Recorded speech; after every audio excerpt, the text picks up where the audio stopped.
Seumpama mau beli rumah, ya ojo dijunjung omahe, jangan dirusak.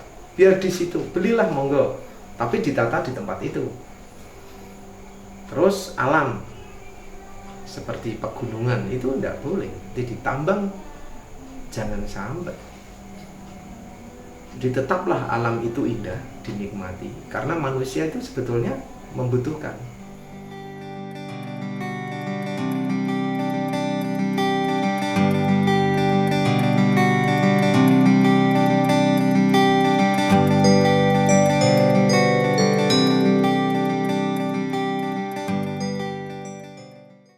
Oke Pak, yang terakhir ini yang menjadi apa itu aksi panjenengan ya, pengertian panjenengan bahwa sebisa mungkin Lasem itu mulia karena di Lasem memiliki nilai-nilai yang luar biasa, nilai historis, nilai agama, nilai humanitas, nilai ideologi. Dan pertanyaan saya, untuk memuliakan Lasem, Lasem tetap mulia seperti Lasem ya seperti yang Pak Toro tadi sampaikan. Dari gagasan Pak Toro sendiri, pelestarian Lasem ini nantinya kayak apa modelnya? Agar tetap khas Lasem, tidak terserabut, tidak rusak, atau bahkan digantikan oleh yang lain gitu. Jadi untuk Lasem ya, saya menginginkan Lasem itu seperti ini.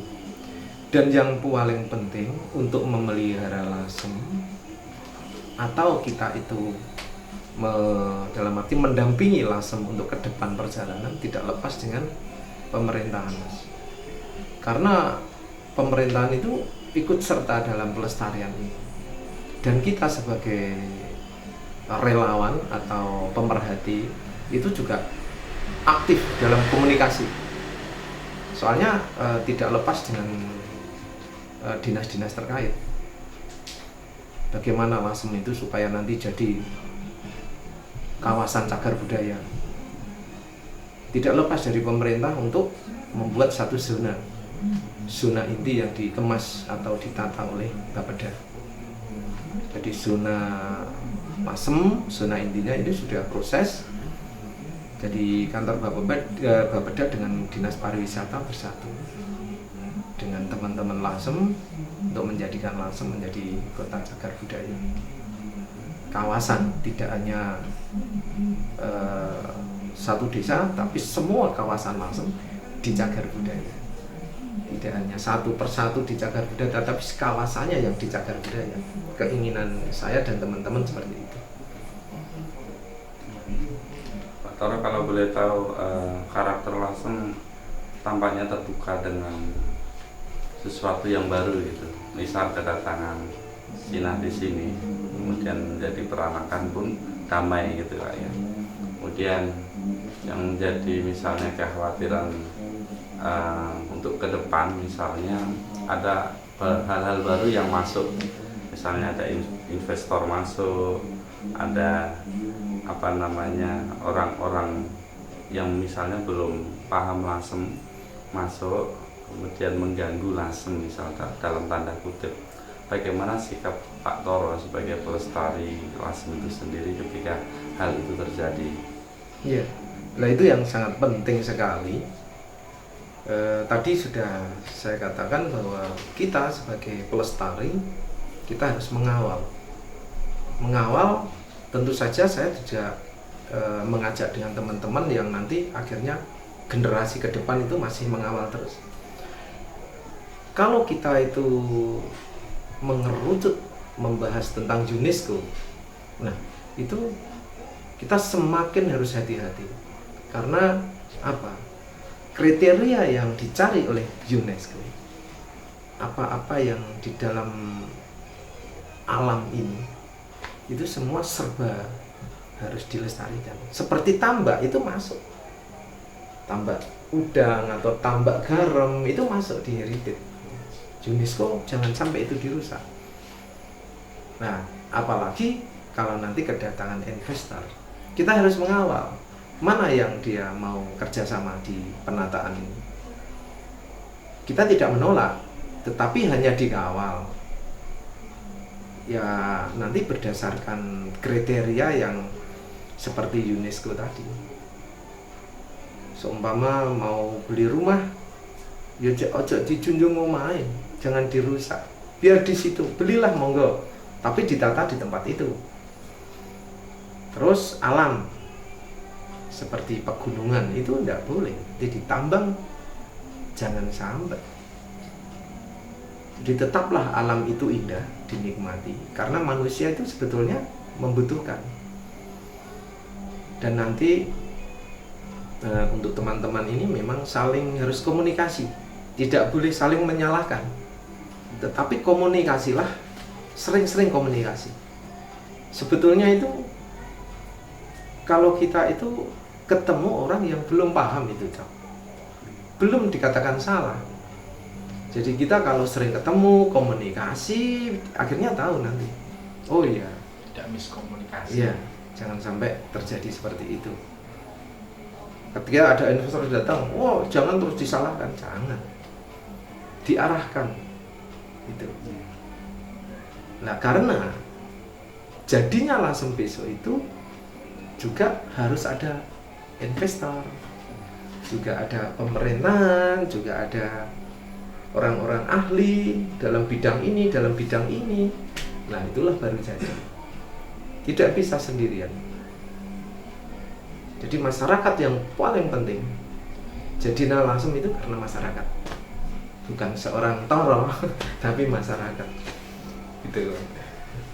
Kalau di kemudian hari Lasem itu menjadi besar seperti apa yang diprediksikan Pak Slamet Wijaya almarhumnya, kira-kira bagaimana posisi pelestari Lasem itu sendiri Pak? Karena bagaimanapun Lasem kemungkinan terbuka dalam segala hal dengan konsep wisata pusaka atau wisata budaya atau apapun. Iya. Istilahnya gitu. Bagaimana posisi pelestari itu sendiri? Apakah jaga jarak atau masuk atau bagaimana? Jadi ketika nanti Lasem itu sudah jadi tempat wisata kota tua dalam arti cagar budaya, antara pemerintah, dinas pariwisata dengan teman-teman pemerhati itu harus menyamakan misinya. Masalahnya gini, Lasem itu harus satu pintu. Nah, di dalam yang namanya pusat informasi atau TIC, informasi center, itu harus ada di Lasem. Ini ketangan panjangan dinas pariwisata, dan di dalamnya itu menampung teman-teman dari komunitas yang berjuang sekarang. Mau dikemanakan? Kan butuh guide, butuh pendampingan kalau ada tamu. Nah, nanti ada pendalam lagi, bisa harus bahasa Inggris, ya. Bahasa ini harus ditekuni. Ada pembinaan. Nah, itulah wadahnya nanti teman-teman guide, teman-teman pelestari saat ini di situ. Dan tugasnya harus membuat paket wisata untuk melaporkan tamu yang ada di Lasem setiap hari ada berapa, 1 bulan nanti ada berapa, itu harus dilaporkan untuk mengetahui peningkatan pariwisata yang ada di Lasem untuk provinsi. Gitu. Jadi ini saling terikat, provinsi, pusat. Jadi itu kekayaan Lasem itu termasuk kekayaan Indonesia, bukan hanya Rembang, bukan hanya provinsi. Nah, saya juga punya ide selama ini di Lasem itu saya kepengen namanya wisata toleransi. Wah, keren. Wisata toleransi. Seperti apa Pak konsep yang akan ditawarkan? Iya, soalnya kan gini ya. Ketika saya kedatangan tamu, yang dilihat apa sebetulnya di sini? Saya itu sangat kagum, Mbak Toro. Di Lasem itu kok tidak ada perbedaan. Orang-orang Tionghoa dengan orang-orang Jawa makan bersama. Terus dia datangan batik, kenapa memilih ini?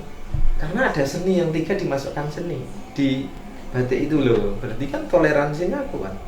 Oh, berarti orang-orang datang ke sini itu senang dengan toleransi, kebersamaan itu yang menarik. Dan itu yang dicari masyarakat dunia Pak ya. Betul.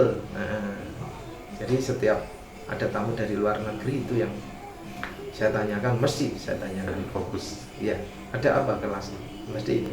Ternyata kebersamaan ini. Daya tarik yang luar biasa. Iya. Ya, Pak, yang terakhir untuk anak-anak Pak, sekolah gitu. Tampaknya kurikulum kita kering Pak ya, kalau kita bicara jujur Pak. Nah, diisi oleh materi-materi yang kadangkala jauh, padahal kita luar biasa, orang-orang luar banyak yang tertarik itu. Dari Pak Hernantoro sendiri ada enggak konsep rekayasa dalam menyampaikan nilai-nilai yang menarik di Lasem ini di sekolah, Iya. bisa di kurikulum?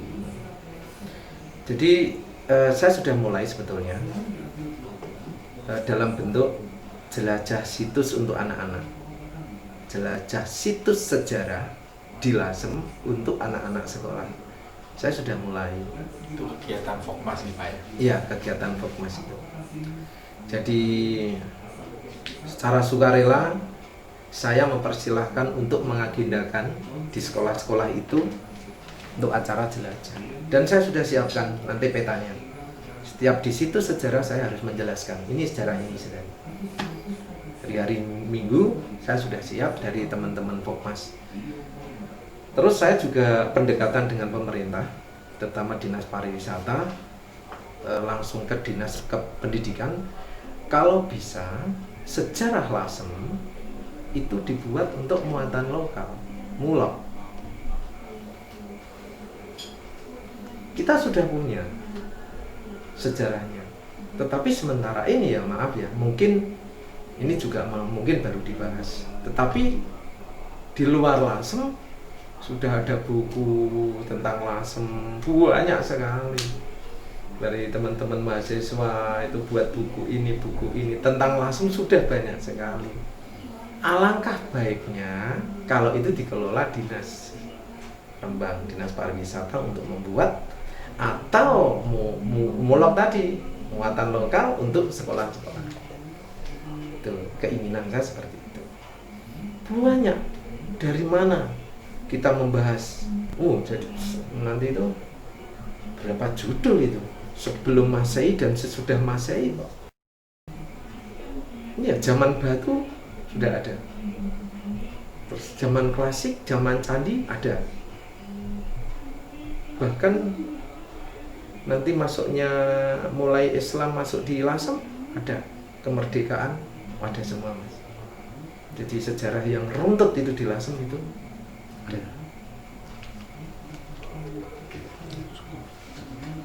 Ada tambahan Pak? Sudah. Oke, terima kasih Pak Toro atas informasinya. Kami mengucapkan terima kasih dari Pak Toro sebagai informan penelitian tentang pola interaksi. Ya, ada tambahan dikit ya. Mulai. Jadi saya mengulangi tadi membahas tentang bahasa. Kalau saya membahasakan bahasa Cina tadi, memang di waktu saya harus menceritakan tentang sejarah perang Cina dulu. Tetapi untuk setelah sejarah perang Cina, saya tadi menyebut Tionghoa. Ya, itu karena kan sudah nanti kalau melihat atau membaca ya, ini Pak Toro kok menyebutnya kok masih Cina, tidak Cina. Kalau sejarah harus diceritakan Cina ya Cina pada waktu tahun berapa. Setelah itu perubahan di Orde Baru Tionghoa. Ya hanya itu. Iya. Yang menjelaskan. Oke, terima kasih Pak Toro atas informasinya.